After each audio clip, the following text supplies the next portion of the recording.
It was my first time playing a game with my girlfriend, and I was very satisfied with my performance. But just when I wanted to play again, a group of federal agents suddenly broke into my house. I tried to ask what was happening, but one of the officers pushed me to the ground and immediately handcuffed me. Later, they searched my house and found a large number of artworks and a huge amount of cash, and even 2 heavy weapons. Fuck is this, Jimbo? Jimmy, it's an AK-47. So no possibility of reduced sentence. I got great lawyers. They turn water into wine?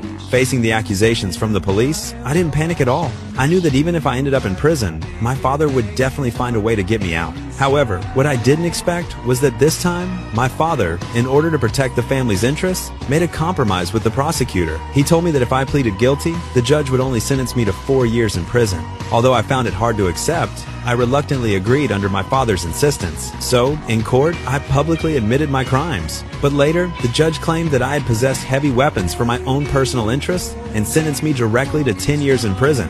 It was only then that I realized both my father and I had been betrayed by the prosecutor. In the end, I went to prison. A few months later, the prison guards suddenly took me to the medical room. Waiting for me inside were the prosecutor who had betrayed me and a female federal agent.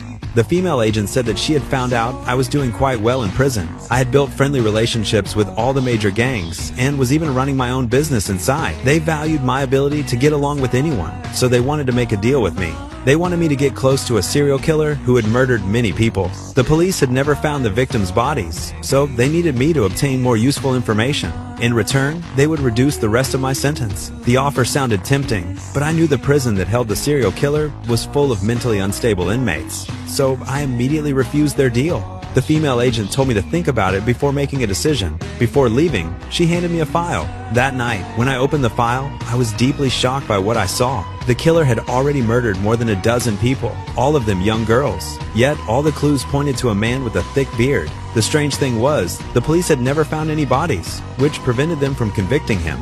After reading the file, I didn't know what to do. So the next day, I went to ask my father for advice. And my father's advice surprised me even more.